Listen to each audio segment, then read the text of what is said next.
Hi, my name is Stu Bailey. I am the co-founder and chief enterprise AI architect at ModelOps. ModelOps provides a best-in-class enterprise model production solution called ModelOps Center. For the past 5 years, we've been focused on the large enterprise, often highly regulated industries. And specifically, ModelOps Center addresses the wide variety of problems around operationalization of AI and ML models as they impact existing business and technical processes.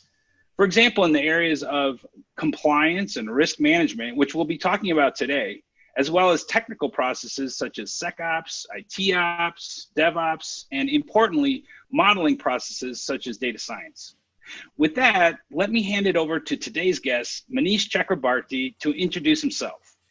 Hi, everyone. I am Manish Chakrabarty.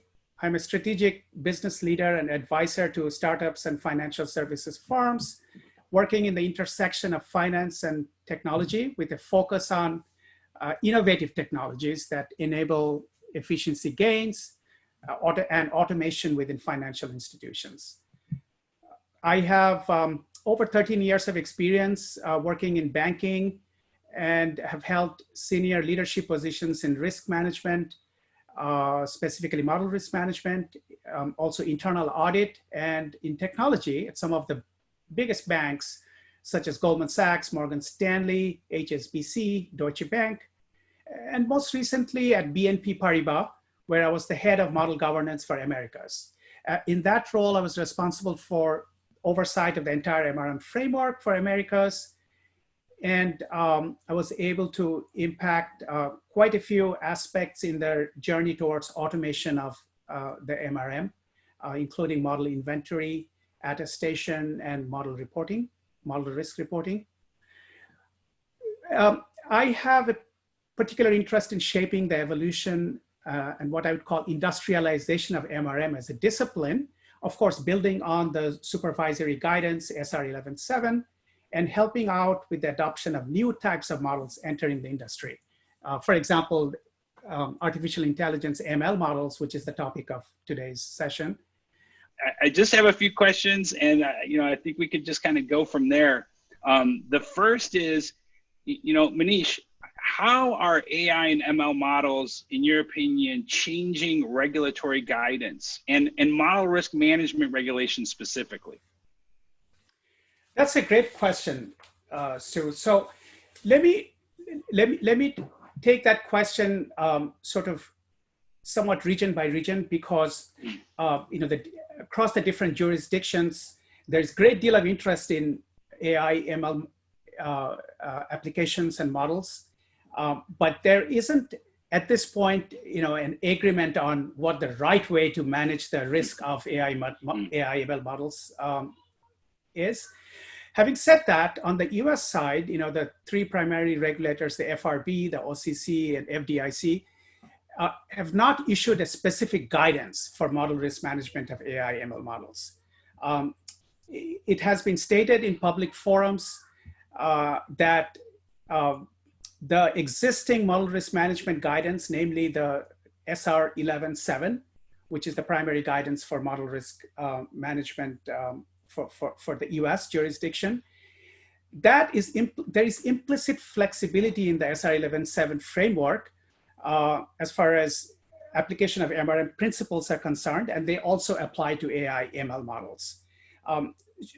Note that SR 11.7 is not necessarily prescriptive. It doesn't say you must handle AI ML models or compliance models or credit risk models in this particular way. It's more principle-based.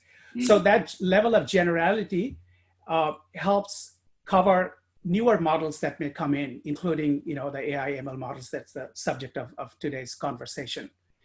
Now moving to other jurisdictions, obviously I won't go into all the details, but across the border in Canada, you have OSFI, the regulatory body there.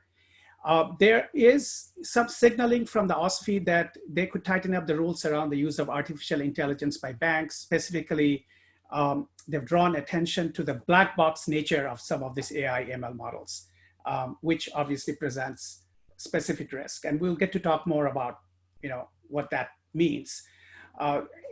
So those are two sort of concrete regulatory aspects that I can mention. On the other side of the pond, the European regulators have, definitely, also signaled that there is strong interest on their part to keep up with the pace of innovation in the AI ML models, and there have been, white papers and so on issued. But again, there isn't a specific guidance that, hey, if you have an AI ML model, you must manage the risk in this manner. Now, there are certain aspects, for example, fair lending, where you cannot use a biased model for credit decisions and so on. So obviously, the existing laws, they have to be complied with. That goes beyond what we are talking about here. But when there is an intersection between existing rules and regulations or laws that may apply in model risk management, obviously, they also apply to AI ML models. Hopefully that answers your question. No, that's exactly right. And I think that really, as you highlighted, given the more principle kind of approach with some of these regulations, both existing and emerging regulations around AI and ML, I mean, in your experience, I mean, what type of actual controls should large, regulated, international enterprises like banks be putting into place to adhere to these regulatory requirements specifically? Great question. So, broadly speaking, the existing MRM framework should, obviously still apply to AI ML models. So, there is an expectation that your model inventory, the inventory of all models used within the firm, should also include, ML models. However low the risk might be perceived to be, AI ML models must be included in the inventory. That's number one. And moving from there, the internal policies that apply to models in general should have, in my opinion, some language or some guidance that makes a reference to AI ML models, because these models are sort of, coming out of very fast moving technology, often coming from external vendors, a third party, and there may not be sufficient awareness within the organization that there is such a thing as an MRM framework. So it's important to make sure that, there is no ambiguity around exclusion of AI ML models from any internal policies or procedures and standards that apply to all models in general. So those, I think, are two foundational. You have to have a good model, robust model inventory that's complete, and a good set of controls to make sure that you periodically ensure that the model inventory remains complete. Some people call it the attestation process. So you make sure that the business, the model owners, attest to the completeness of their portion of the inventory. So all that is sort of, I would say, common sense stuff. I'm sure you could have come up with them yourself if you thought about it. But I do want to add a few points to that. ML models, being that it's such a new technology, can present additional risks, which I would say go beyond the traditional models. By traditional models, I mean, regulatory capital models, for example, credit risk models, market risk models, et cetera, or pricing models. And because there are so many aspects to the development and usage of AI ML models, there needs to be robust documentation around the algorithm that's used, the underlying algorithm, and why is it okay to use that for the business problem at hand? What's the conceptual? Is it conceptually sound? So that there needs to be, I would say, enhanced documentation of those aspects. I mean, to give you an example, ordinary least squares regression, OLS regression, is very commonly used in the industry, for example, for CCAR stress testing and so on, other statistical models. There's a lot of awareness of how these models work. That may not be the case for random forest or XGBoost or neural network type of model. So there needs to be commensurate with the complexity of the model, modeling approach, there needs to be more documentation. Also documentation around the data. Data is key to AI ML models. Without sufficient data, you will not be able to build robust ML models. You won't be able to train them adequately to get a high performing model. So documentation around the model data used. Does the data come from an external source? That brings in additional risks. So you may need additional controls to make sure that data quality, data quality controls and completeness of the data, etc. Is the model coming from a third party, a vendor, or sometimes you may not realize it, embedded in the model there could be an external model, that could be pre-trained models like BERT, Spacey, NLP models. How does one validate such models, right? So you need to think about how to validate external third-party models, which may not always share sufficient information for a model validation team to do their job. So there needs to be controls around, addressing that aspect. I won't go into all those sort of aspects, getting into the weeds too much, but I do want to mention two more things. The black box nature of AI ML models do present additional risk.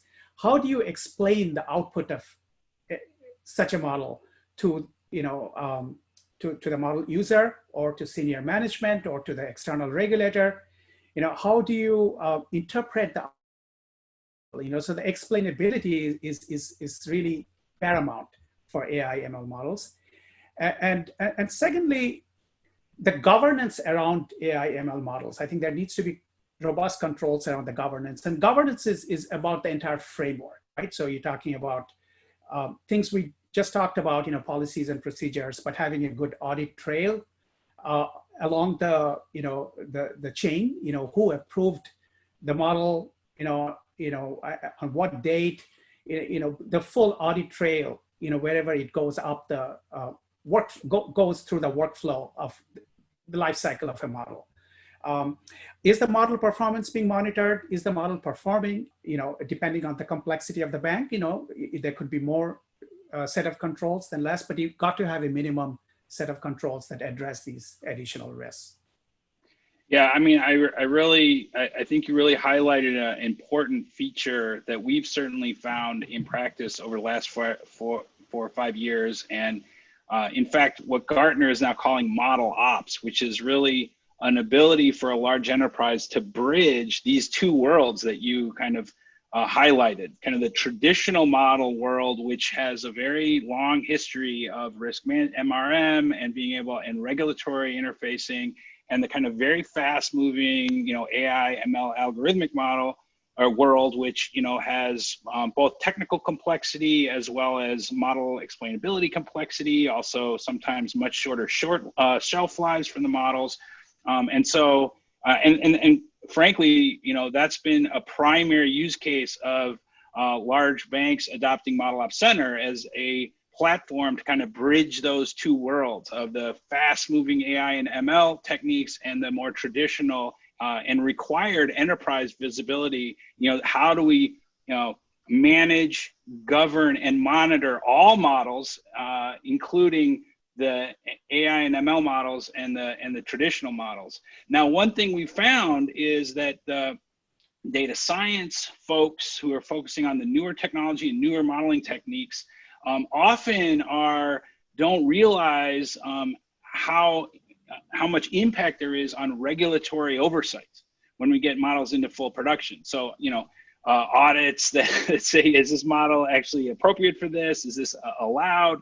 I mean, and just the fact that someone will come in and do an examination, a regulatory examination. I mean, in your opinion, what are regulators and internal auditors looking for during their exams, and how can enterprises that are really adopting AI and ML as a larger percentage of their models in production prepare themselves for these examinations?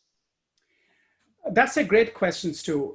So I can speak from experience. I was the US head of model risk audit team at Goldman. And I have worked in all three lines of defense: the first line, the second line, and the third line.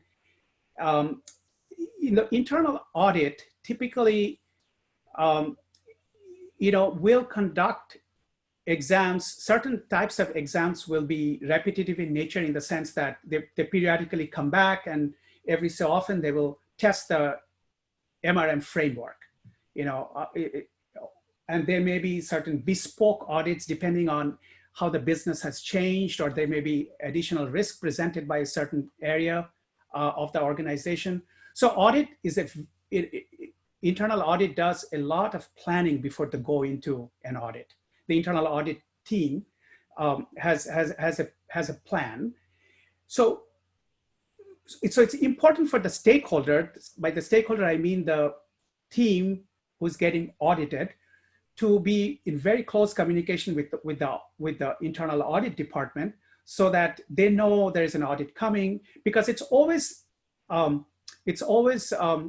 never a good idea to be taken by a surprise, in the sense that, let's say you're in the middle of upgrading your production system from one version to another. Now audit comes, and audit traditionally has been retrospective, they look back, right? Now, what's the value add in looking back at a system that's going to be migrated to another system, right? So there is some value if it continues to be used and so on. So the first one I want to stress is the communication with the internal audit team, and it goes both ways, right? And as the audit takes, the audit typically will have 3 phases. I don't want to go into too much detail. I just talked about the planning, but then there is the actual testing phase, where they call it the field work, right? The auditors come in, they review documents. So it's very important to maintain solid documentation that you can provide to the auditors. Don't make them wait, or don't make up information after the fact. The evidence should be, basically something that's maintained in a production system, and you can simply extract it, right? So you don't have to create a response just for audit, right? So that's very important. And the audit, like I said, there could be, they could be testing the framework. So it's very important to keep good documentation around policies and procedures and so on. But it's also important to maintain evidence that those policies and procedures are being followed. So you may have great policies and procedures, but if you don't follow them, it doesn't really matter, right? So auditors typically will test not just the policies and procedures, do they comply with the regulatory expectations, for example, but they would also do what they call transaction testing. They will pick a few models and see, well, let's follow this through. When was this model created? How did it get approved? Is the model performance being monitored? Is there adequate reporting of the model risk associated with the model to senior management and so on? So it's very important to keep the audit trail, because what's the repercussion if the outcome of an audit is not positive? So I think we can talk more about that if you're interested, but what I want to stress is that you need to have robust internal systems that a third party, they might be internal audit, they might be an external auditing firm, they might be the regulators or the bank, on-site bank examiners. You need to have roles built into the production system for such users that have read-only access, for example, but they can see everything. They should have access to the full audit trail. They should have full transparency around the decisions made by the model risk management team and the senior management, and be responsive to audit. Typically you have to respond to the questions within a certain period, ideally 24 hours, 48 hours, depending on the importance of the question. Sometimes you may have to get back. Now, I want to sort of say one last thing on this topic, which is, this all may sound very heavy-handed, right? So you're being examined, you're being audited, and you keep all this information. It may sound somewhat bureaucratic in nature, and sometimes it can be. Sometimes it can be that way, but the world is changing. I think there is a lot more appreciation and understanding that all 3 lines of defense have to be more efficient and nimble. So if it can be, if you can build that type of functionality into the system itself, where it's sort of self-reproducible, Someone can extract the audit trail and not have to request the information. Or, there is this concept in audit called continuous monitoring. So I talked earlier about audit typically looks at things retrospectively. They go back and look at the data, historical data. But what's the value of that for AI ML models where things are moving so fast? If there are gaps in the model risk management framework for certain models, ML models, it may be too late. By the time audit comes and uncovers that gap, could be 6 months late, and there may have been on the front page of a newspaper, there was some issue with certain models that caused a financial loss or a reputational loss and so on. So across the industry, there is a trend where, audit departments and, model risk management teams and, and the model developers and model owners, all three lines of defense, are working much more closely together so that the types of things I talked about, extracting the information associated with MRM type of information, is either built in, the audit trail is not after the fact, it's built in and it's transparent, and it's reproducible. So if a model has been built, the model validation team should be able to, reproduce the output of the model, using the training data, be able to come to the same conclusion as what's documented in the model document. In other words, they should have access to the same tools and systems. Sharing the data can be challenging sometimes, even within the same organization. There could be compliance reasons, GDPR in Europe, privacy issues, and so on. So it's very important to think through all these things, especially in this new era of AI ML models. Yeah, I mean, and I think you really highlighted again our experience. Some of the primary reasons why organizations have focused on adopting ModelOps Center, our platform, is because of the result of an audit. And they said, "Hey, we didn't realize there were so many models that were running in a place that they weren't approved to run, or don't have the regulatory oversight that is really required." And that's really caused us to focus more on, from a feature perspective, a ModelOps Center, allowing, as you mentioned, organizations who have more and more ML and AI models as the percentage of their production models for production decisioning, to be able to pass audits proactively. What are all the things that we need to do proactively? Which kind of leads to the next question for you and your experience. I mean, what are the repercussions of failed audits? Yeah, not pleasant. Usually the repercussions are not very pleasant for the auditee, the team or the person who gets audited. So just to kind of give you a bit more context, the audit is a pretty formalized process. It's you go from one bank to another. There's going to be a lot of commonality in terms of how audits are run. One thing that's common is, there is an outcome of an audit, which is an audit report. There's going to be a report, a formal report that's communicated to the auditee, senior management, and often shared with the regulators. The regulators get a copy of it. So it's big deal. It's big deal, right? So what does the audit report have? It will have some sort of conclusion, an opinion. Ultimately, it's the opinion of the internal audit department. And the opinion could be that, think of it as a grade, right? So are things hunky-dory? Is it all good? Is it satisfactory? Some different banks use different terminology. So at the end of the day, you get a report, which is basically, you can think of it as a pass or fail, or satisfactory, needs improvement, unsatisfactory. So clearly you're being graded.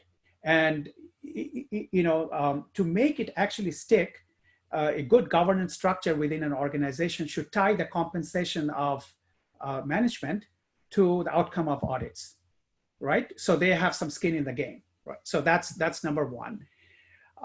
So in addition to that sort of, very, I think, clear case for why one should take the audit seriously, there are going to be more granular information coming out of the audit, namely the audit findings. There are going to be, findings are things that are not necessarily working 100% right.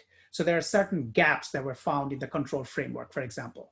And again, some findings will be more material than others. So the report will list out all these findings, and they will grade them by materiality. Some of them could be high, some of them may be medium or low.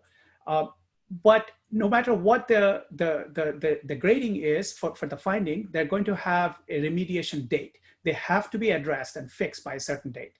So that means if the business was unprepared to get this type of finding, they're going to have to refocus and change priorities to meet those expectations. So that comes with certain potential disruption of their project plan. There could be financial costs. They may have to actually beef up their systems or build a new system, perhaps overhaul the model. So there is a financial cost associated with it. At the end of the day, audit is trying to add a value. So it's better that internal audit found the problems before it really blew up.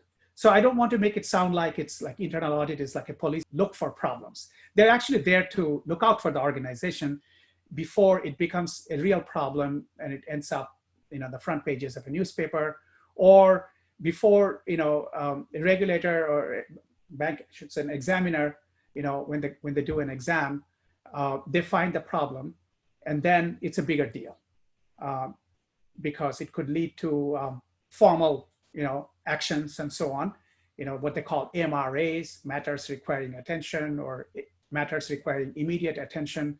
So there is, obviously kind of a bigger impact from, getting that kind of letter from the regulator. So I would say those are the primary repercussions, but I don't want to just say that there are repercussions. There are also positive impact from audit. Businesses typically,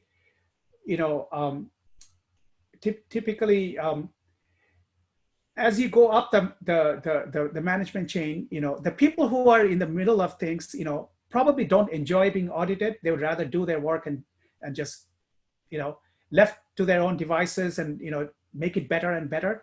But there are bugs in every system. There are errors in models. So there is certain amount of value add when a third party reviews it independently, and critically, which is what we call effective challenge. So somebody should be there to challenge and review independently whether the model was built, is it sound, built properly, following all the internal policies. Is the model performing well?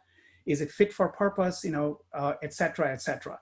So ultimately, the whether it's a failed audit or successful audit, you should think of that you meaning the auditee, the team getting audited should always view it as a value add, because one way or the other, it's better for them to know there is a problem here that needs to be addressed, or to get a reassurance that we are doing things fine.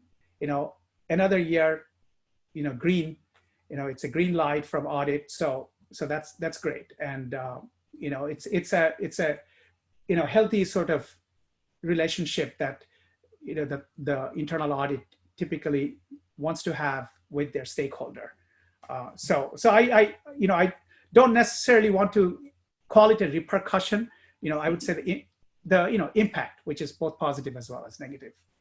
Yeah, we've viscerally seen that from our customers, that a failed audit really can have severe financial and organizational repercussions, but a good governance process that leads to a auditing process that everybody buys into and has real value, it has a tremendous amount of gain to the organization. And that, really leads to a pretty straightforward return on investment proposition for investing in a ModelOps platform like ModelOps Center. And we've seen that over and over again. All right, Manish, kind of as our last question here, I'd just like you to take it a little bit broader. I mean, if you're advising, senior management, executive level folks at large, regulated organizations and enterprises, what, just broadly, what should enterprises be doing as they prepare to adopt or increase their use of AI and ML models? And how can they develop control? I mean, how do you what would be your advice to senior level management for developing controls and processes kind of needed to address these kind of risk management and compliance requirements that are emerging? Yeah, it's a great question, and I'll be honest with you. I think different banks are in different points in the evolution towards the adoption and coming up with the best practices in managing the risk of AI ML models. But there are certain common aspects that I think most banks, most financial services firms would agree on. One is robust governance process for ML models. Obviously governance is an important pillar for model risk management, but like I was saying earlier, for ML models, because it's such a fast-moving space, and there's so many aspects to it, the data, the volumes of the large volume of data, external data, reliance on black box models. So there should be attention paid to governance specifically for ML models. And these things should be discussed at the highest level. So at the Model Risk Management Committee, the committees that basically provide oversight of the risk appetite within the bank for how much model risk to take. They should discuss these things and empower and budget, provide sufficient financial incentive for the MRM team to develop such policies and control framework to address the risk associated with ML models. So that's number one, governance. Second, I would say that should be, very important consideration, which is attention to interpretability. So truth in lending, loan underwriting, how can you explain the output of a model, especially if let's say a loan request for credit is denied to a potential borrower? Can you explain what led to that decision, right? Being able to explain the outcome, right? And secondly, it's somewhat related. Are we doing enough to prevent bias?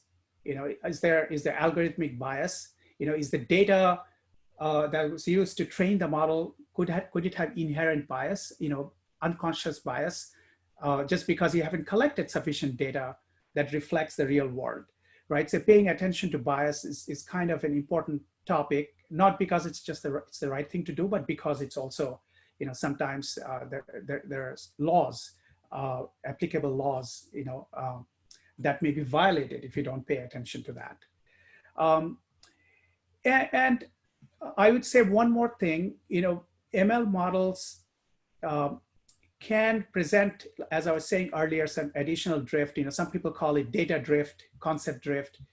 The model may perform great, may be very accurate, and then it may suddenly stop working. So unlike maybe more traditional models where you see degradation over a period of time, and maybe the model isn't used as often, but AI models that are getting recalibrated more frequently, maybe it's adaptive in nature, they can become brittle. They can stop working, and you need to have controls to ensure that there are sufficient guardrails or limits put in place. So if the model ceases to perform adequately, that you can either stop using the model or limit the usage of the model. And as far as possible, look into automation, because ML models are not, are not your typical model, in the sense that, like, for the reasons I mentioned, the volume of data used, the frequency of recalibration of the models and so on. It's simply not sustainable to have a manual process around these things. So the organization needs to think very clearly about how can we operationalize aspects of MRM for these models. Are we investing in the right tools and technology? Are we paying attention to the long-term sustainability of our management of model risk for ML models? So I would say those are certain key areas I would highlight for senior management, and it should be on the agenda, topic for discussion in any senior model committee. May even be discussed at the highest level, at the board level, because the pace of adoption of ML models continues to grow. And if you do not think about these things now, it'll become harder to manage it once you have, beyond a certain number of models that can be efficiently managed by hand, which I'm not recommending. So automation, industrialization, pay attention to the operational aspects of AI ML models. So I'll end there.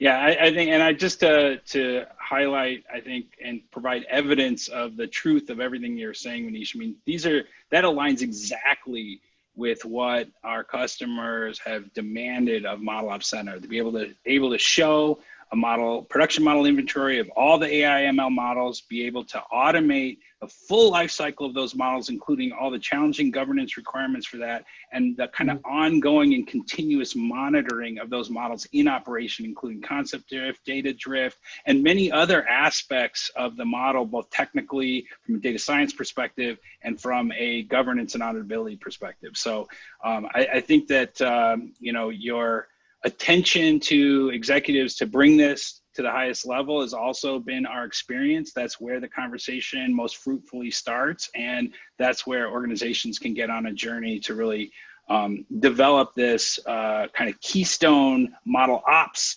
capability to bridge the new world of MLAI and the kind of existing structures like model risk management and other governance structures, as well as other technical structures in the large banks. So anyways, I am so grateful, Manish, that you were able to spend the time, and we were able to bring to a broader audience this conversation that you and I have been having for quite a while now. So thanks for your time, and I hope you have just a great day today.